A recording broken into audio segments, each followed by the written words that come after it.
भाई देखो, ना मुझे दीपके से मतलब है, ना मुझे सोनम वांगचुक से मतलब है। मुझे किसी से मतलब है तो वो उन स्टूडेंट से मतलब है जो धर्मेंद्र प्रधान का इस्तीफा चाहते हैं और जो पेपर लीक से परेशान है, चाहे वो एसएससी के हों और चाहे नीट के हों। मुझे उन बच्चों से मतलब है जो कल वहाँ जाके लाठियाँ खाए, किसी का सर फूटा, किसी का हाथ पैर टूटा।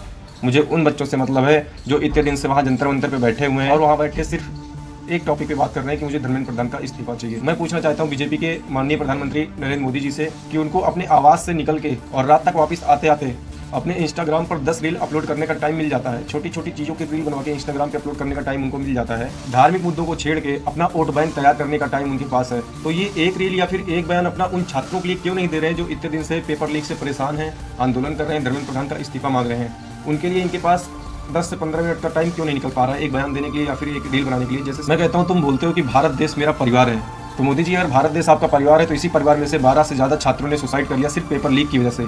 और पेपर लीक के पीछे जिम्मेदार कौन था? हमारे शिक्षा मंत्री धर्मेंद्र प्रधान जी। तो उनके इस्तीफे के लिए अगर बच्चे परेशान हैं और वहाँ पे इतने दिन से आंदोलन कर रहे हैं, मांग कर रहे हैं किसी चीज़ की जिसके ऊपर आप एक चर्चा भी नहीं कर रहे हैं, उस टॉपिक को उठा भी नहीं रहे हैं, तो ये आपका कैसा परिवार है? जिस परिवार से 12 बच्चे ऐसे सुसाइड करने मर जाए, आपको एक फर्क भी ना पड़े कि आपका एक बयान आ जाए, तो ये कैसा परिवार है आपका? हमारे परिवार के बच्चों को दिल्ली में मार मार के सर फोड़ा जा रहा है, तुम्हारे परिवार के बच्चों को मार मार के कपड़े फाड़े जा रहे हैं, लड़कियों के ऊपर लाठी बरस रही है और तुम कहते हो भारत देश मेरा परिवार है। आपके परिवार के इतने लोग ऐसे परेशान रहे, इतने लोग ऐसे पीटे जाएं, लाठियाँ खाएं, डंडे बरसाए जाएं और आप कहते हैं मेरा परिवार है। कैसा परिवार है आपका ये? मुझे तो नहीं लग रहा ये परिवार है आपका। मैं कहता हूँ धर्मेंद्र प्रधान है कौन?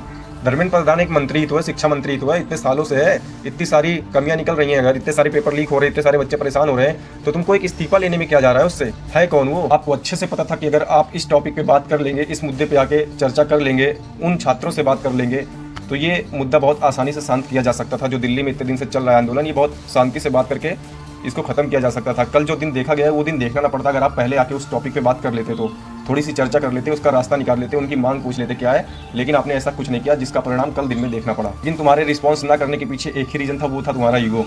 तुम्हारा ईगो हर्ट हो जाता अगर तुम वहाँ दीपके और सोनम वांगचुक के सामने जाके बात कर लेते। तो तुम वहाँ पे सोनम वांगचुक और दीपके को देख रहे थे, उनके सामने बैठे उन छात्रों को नहीं देख रहे थे जो इतने दिन से परेशान होकर जाके वहाँ पे बैठे हुए हैं, आंदोलन कर रहे हैं सिर्फ उस पेपर लीक की वजह से और धर्मेंद्र प्रधान के इस्तीफे के लिए। शर्म आनी चाहिए बीजेपी गवर्नमेंट, तुमको इसमें बैठे नेताओं को, तुमको अपने ऊपर शर्म आनी चाहिए कि अपने ईगो को साइड रखे तुम उन बच्चों के मुद्दे पे आवाज़ नहीं उठा पा रहे हो, जो बच्चे तुमको ही ओर दे के तुम्हारी सरकार बना के बैठे हैं। ये भले ही वहाँ पे स्टेज पे राम का नाम लेके मुद्दा बनाया जा रहा हो, भले वहाँ पे अलग अलग नारे लग रहे हो, भले ही वहाँ पे राजनीतिक मुद्दा उठाए जा रहे हो, लेकिन अगर उस स्टेज को साइड कर दे तो उस स्टेज के सामने जो बच्चे बैठे हैं उनको ध्यान में रखते हुए बीजेपी को इस पे रिस्पांस करना चाहिए था। ये प्रोटेस्ट कोई आज से नहीं चल रहा है। अभिजीत दीप के भारत नहीं आया था, उससे पहले भी एसएससी का प्रोटेस्ट दिल्ली में हो चुका था। कोई पहली बार प्रोटेस्ट नहीं था, कोई पहली बार धर्मेंद्र प्रधान के इस्तीफे की मांग नहीं की गई थी।